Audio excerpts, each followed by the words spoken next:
संपूर्ण राज्याला हादरवणाऱ्या वैष्णवी हगवणे आत्महत्येच्या प्रकरणी पोलिसांनी अखेर तिचा सासरा राजेंद्र हगवणे याला अटक केलेली आहे। यासोबतच वैष्णवीचा दीर सुशील याला सुद्धा अटक करण्यात आली आहे। वैष्णवीने सासरच्या लोकांच्या छळाला कंटाळून आत्महत्या केल्याच्या नंतर 7 दिवसांपासून राजेंद्र आणि सुशील हे मोकाट होते। पोलीस त्यांचा शोध घेत होते आणि अखेर आज पहाटे 4:30 वाजण्याच्या सुमाराला या दोघा जणांना सुद्धा बावधन पोलिसांनी अटक केली आहे। वैष्णवीचा नवरा शशांक, तिची नणंद करिश्मा आणि सासू लता हगवणे या तिघांना याआधीच अटक झालेली आहे।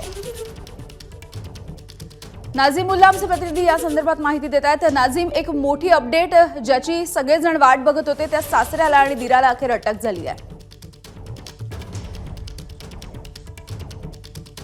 यामिनी, ज्या क्षणाची वाट अख्खं महाराष्ट्र पाहत होता तो क्षण या ठिकाणी आलेला आहे। कारण वैष्णवीचं कसा अमानुष छळ करण्यात आलेला होता आणि त्यातून तिने आत्महत्या केलेली होती आणि तिचे सासरे राजेंद्र हगवणे आणि दीर सुशील हगवणे या प्रकरणी फरार होते आणि त्यांना आज पहाटे 4:30च्या सुमारास अटक केलेली आहे आणि बावधन पोलिसांनी ही कारवाई केली आणि आपण त्याच बावधन पोलीस स्टेशनच्या बाहेर आहोत।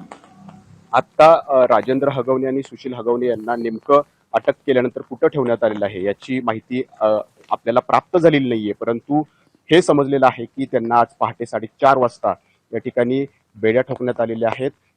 गेल्या 4 ते 5 दिवसापासून राजेंद्र हगवणे आणि सुशील हगवणे यांचा शोध जो आहे तो या ठिकाणी घेतला जात होता, परंतु ते या ठिकाणी आढळून येत नव्हते, ते सापडत नव्हते, कारण त्यांनी टोबारा केलेला होता आणि यासाठी ते वेगवेगळ्या क्लुप्त्या सुद्धा या ठिकाणी अवलंबत होते। कारण त्यांचे फोन जे आहेत ते वारंवार स्विच ऑफ होत होते आणि त्यामुळं त्यांचा सुगावा जो आहे तो पोलिसांना लागत नव्हता। जवळपास 4 ते 5 पथकं जी आहेत ती पोलिसांनी यासाठी रवाना केलेली होती।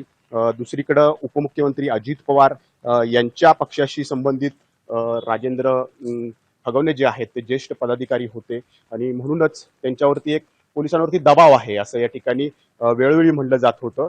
परंतु उपमुख्यमंत्री अजित पवार यांनी काल स्पष्ट केलं की आमचा आणि या हगवणे कुटुंबियांचा काही एक संबंध नाहीये। असे जर कुणी असतील ज्या वृत्ती आहेत या वृत्ती आम्ही ठेचून काढू आणि आम्ही अशांना पाठिंबा देणार नाही, हे त्यांनी जाहीर केलं। मग गृहमंत्री आणि मुख्यमंत्री देवेंद्र फडणवीस यांनी सुद्धा सांगितलं की वैष्णवीच्या ज्या शरीरावरती वळ आहेत त्या वळाचा आम्ही न्याय जो आहे तो या ठिकाणी देणार आहोत आणि कुणाचीही तमा बाळगणार नाही। त्यानंतर पोलिसांची सूत्र आणखी या ठिकाणी जोमानं हल्ली आणि अखेर वैष्णवीचे जे मारेकरी आहेत, खरं मारेकरीच त्यांना या ठिकाणी म्हणावं लागणार आहे। वैष्णवीने जरी गळफास घेतला असता तरी तिला गळफास घेण्यास प्रवृत्त करणारे सासरे राजेंद्र हगवणे, दीर सुशील हगवणे, जे गेल्या 7-8 दिवसापासून या ठिकाणी सापडत नव्हते, त्यांना या ठिकाणी अखेर बेड्या ठोकण्यात आलेल्या आहेत। याआधीच वैष्णवीचा पती शशांक जो आहे त्याला बेड्या ठोकण्यात आलेल्या आहेत। सासू असेल, ननंद असेल, या तिघांना आधीच बेड्या ठोकण्यात आलेल्या होत्या, परंतु हे दोघं जे आहेत ते पसार झालेले होते। खरं तर वैष्णवी आणि शशांक यांचा प्रेमविवाह झालेला आहे, परंतु या प्रेमविवाहात पुढे जाऊन दोघांमध्ये खूप वादावादी जे आहेत ते वेळोवेळी होत होते। हुंड्यासाठी या ठिकाणी वेळोवेळी पैशाची मागणी जी आहे ती या ठिकाणी केली जात होती आणि याच मागणीतून तिचा छळ जो आहे या ठिकाणी होत होता।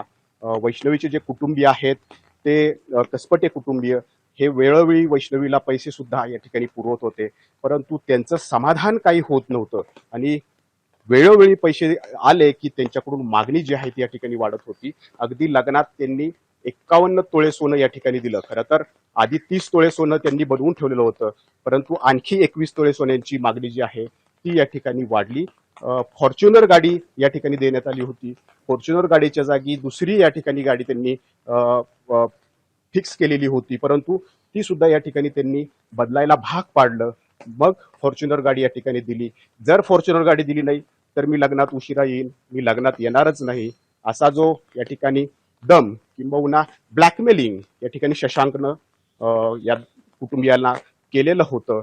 परंतु त्यानंतरही कसपटे कुटुंबीय त्यापुढे झुकलं आणि त्यांनी फॉर्च्युनर गाडी या ठिकाणी दिली। 7 किलो चांदीची भांडी सुद्धा दिलेली होती।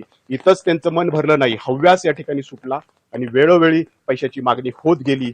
अगदी ती गरोदर ज्या वेळेला राहिली तो ऑगस्ट 2023चा दिवस होता आणि तिनं आनंदाची बातमी दिली, परंतु तरीही शशांकनं तिच्यावरती चारित्र्याचा संशय घेतला. हे बाळ माझंच आहे का असं म्हणत तिची पुन्हा एकदा चारित्र्याचा संशय घेऊन तिचा शारीरिक या ठिकाणी मानसिक जो आहे अगदी तो नाझीम. छळ वेळोवेळी त्यांनी सुरूच ठेवला.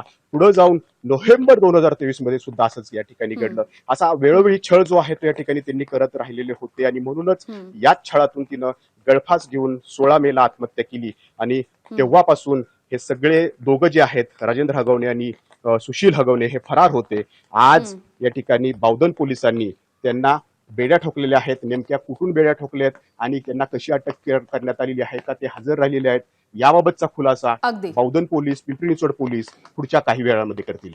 या अगदी अगदी नाझीम, खूप खूप धन्यवाद सविस्तर माहितीसाठी. वेळोवेळी या संदर्भातल्या काही अपडेट्स तुमच्याकडून घेतच राहू. एबीपी माझा, उघडा डोळे बघा नीट.